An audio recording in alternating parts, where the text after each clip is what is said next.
And if it's Islam next, I guarantee you he is putting on his wrestling shoes right now as we speak.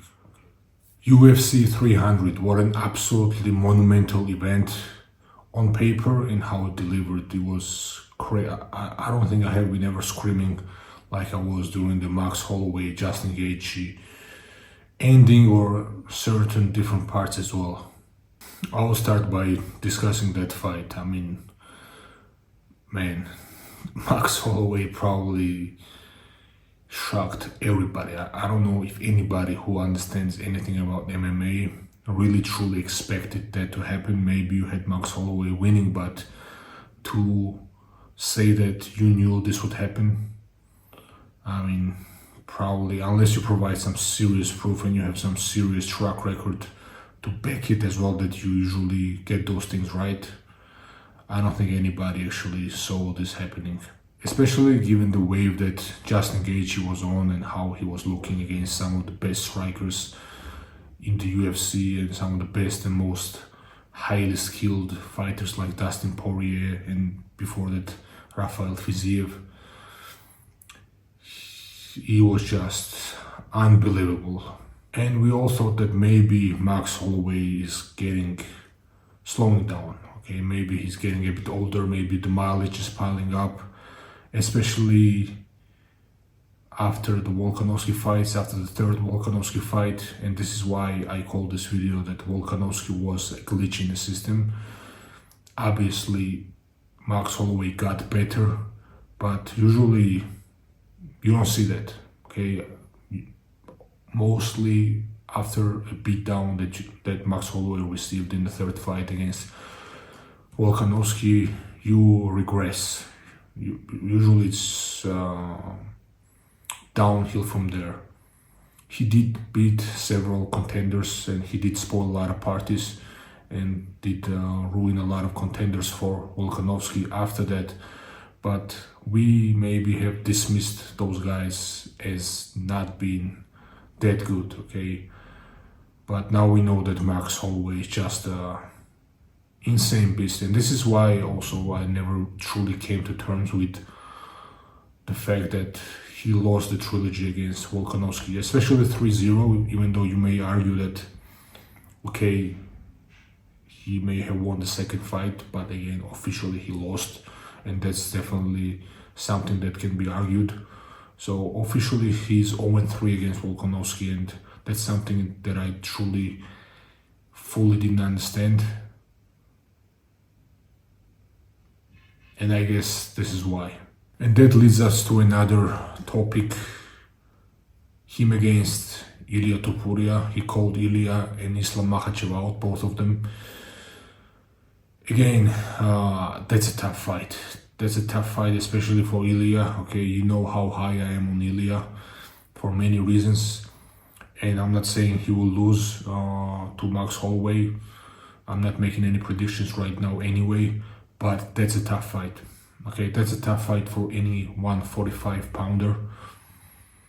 I mean, even if he fought Volk tomorrow, I don't know, given the stylistically that he may be having some issues with Volk, I don't know who I would pick today. Clearly Max is improving. Clearly Max is extremely dangerous. And maybe he's even entering in his prime. I don't want to jump the gun yet, but it certainly looked like on this night. He was just too fast for Gaethje. He is too tough. He was able to eat the leg kicks and not have them affect him too much. And Gaethje really never found him. Gaethje is this 1-2 shot style that he picks his spots and attacks. Just didn't work against Max Holloway. Max Holloway was way too slick and just way too good on that day.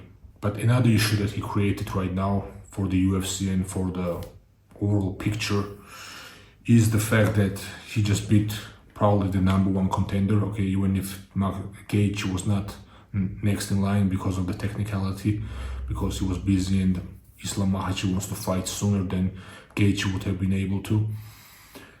He's the #1 guy. He was the #1 guy up until this fight, and basically Max spoiled another party in a different division now. So it kind of feels like, okay, be careful what you wish for now, go fight Islam and deliver on that. Okay, win or lose, fight him and be the contender for him, because you just ruined his contender. But on another standpoint, Ilya now has a clear-cut contender as well who he can fight against. He came out, Max Holloway came out relatively undamaged from the fight, minus the leg, unless there's some type of issue there, which most likely is just going to be not the long-term damage. It will heal pretty quickly. He is the next guy on paper against Ilya, and that's a tough fight, and that's an interesting fight. And if it's Islam next, I guarantee you he is putting on his wrestling shoes right now as we speak. Okay, another fight I want to touch on is Prochazka versus Rakic. Rakic did employ the leg kicks very well that he learned how to probably use against, that he saw how to use against Jiri from the Pereira fight. But yeah, it only helped him so far, obviously, and Jiri is just too dangerous, okay? Unless you really shut him down completely and put him away. It's 3 rounds, especially 5 rounds, it's a very long time to be in there with the guy that dangerous. And he kept hunting Rakic and then found the spot and ended the fight. And which I predicted would be one of the indicators for me for the main event. Jiri is still that guy, okay? People forget that Jiri was the original champion. Jamahal Hill claims that, oh, I never lost the belt and Pereira just took the belt, but Pereira beat the original champion, which you never did, okay? Jiri was the champ, he got injured, he vacated the belt, then you got the shot, not right away after Ankalaev and Blachowicz, you got the shot, and you won the belt against Glover, and then Jamal lost the belt to injury as well. He had to vacate, and this is why he claimed to be the champ. But the truth is that before that fight, Pereira had beaten already the original champ for the belt. I mean, Bo Nickal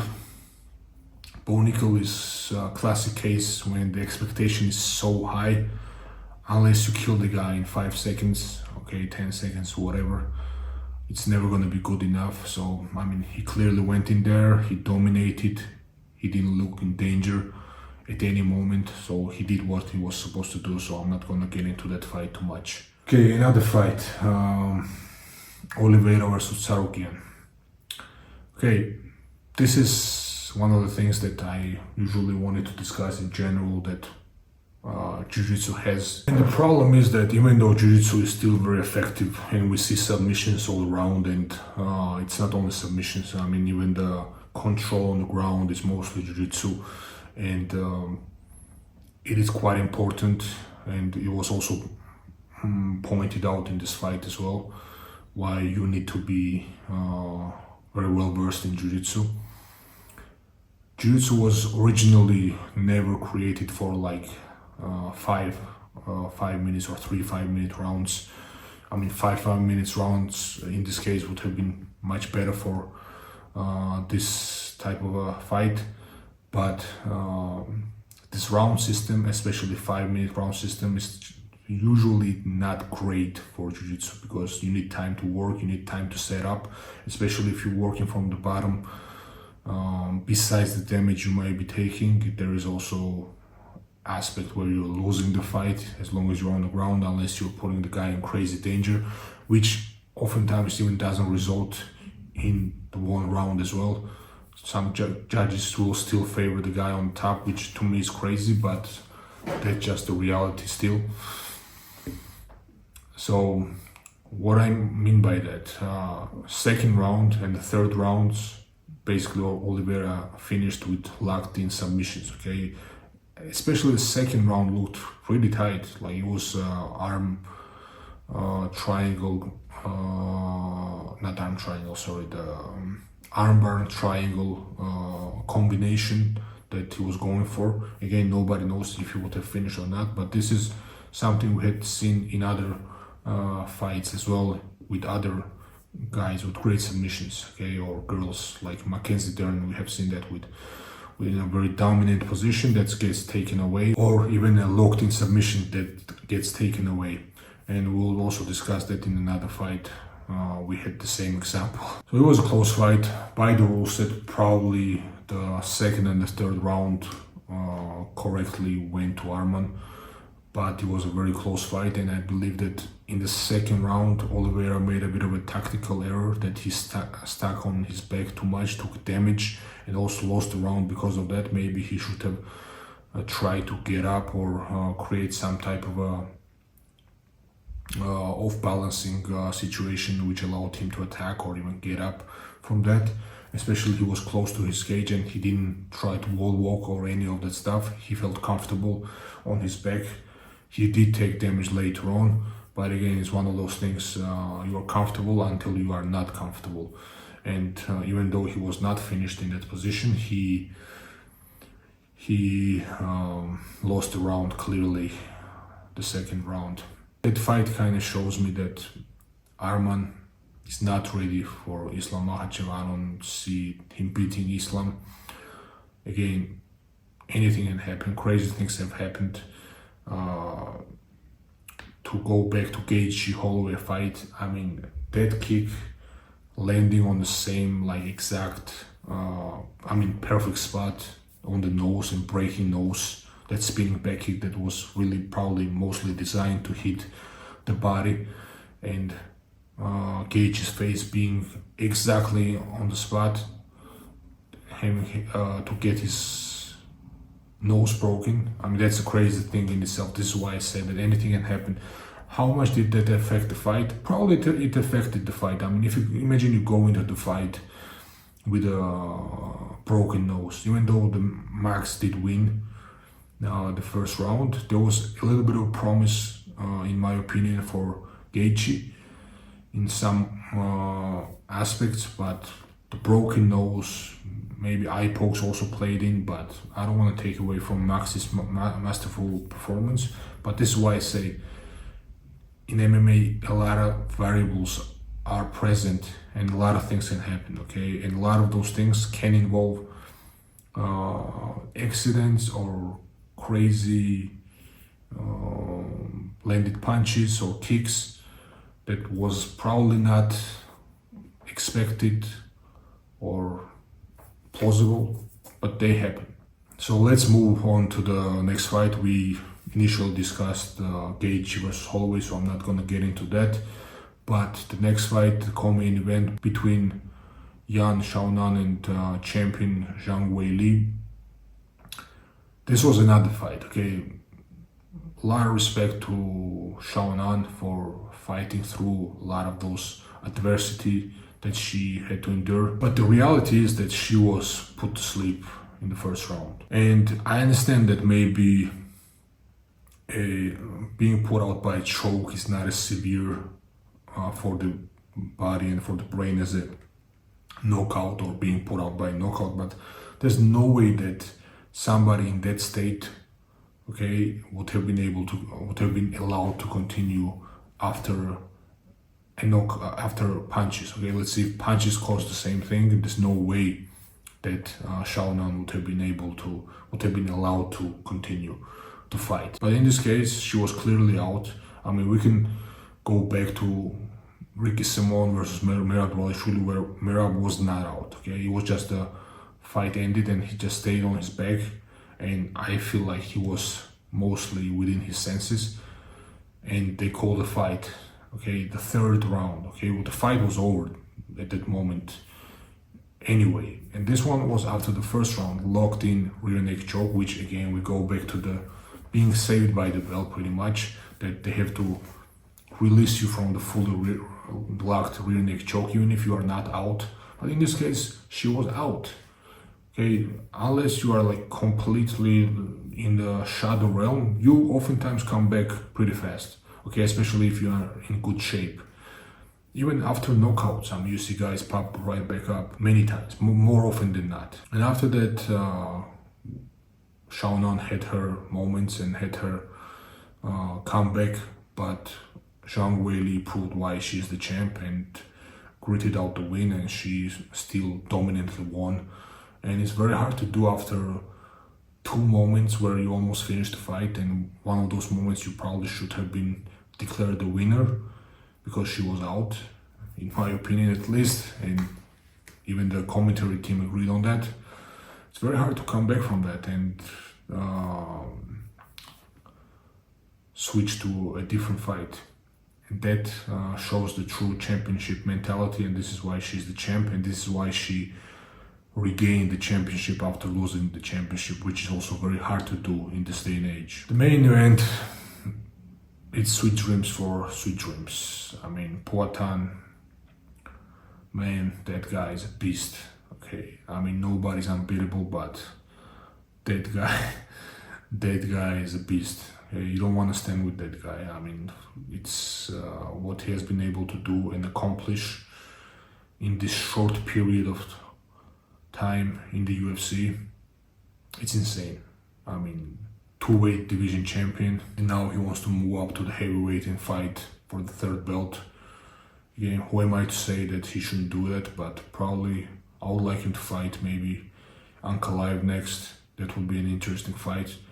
But whoever he touches, man, he puts them to sleep. And it was pretty insane that Jamahal Hill thought that it would be a mismatch, or his team considering him much better striker than Alex Pereira, which Jamahal Hill has the right to be called a great striker. He has finished a lot of great strikers. He has knocked out a lot of great fighters, but when you're going up against a guy who has slept people dead for consistently now, and he's also two-time Glory champion, I mean two-weight Glory champion. So there was some short and sweet work by Alex Pereira. Let's see who's next. I mean, I'll watch that guy's fight any day. So all around a great event.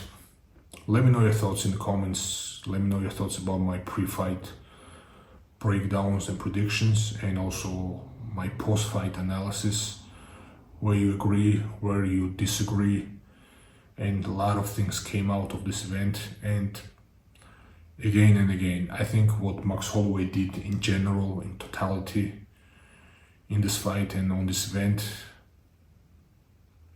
that was probably one of the most historic performances in the UFC, period, in MMA, period. And he did get compensated additionally with bonuses handsomely for that performance. He got the fight of the night and he got the knockout of the night, $600,000 in bonuses. I say pay him more. Okay, pay him more. Thanks guys for watching. Please like, share and subscribe. See you next time.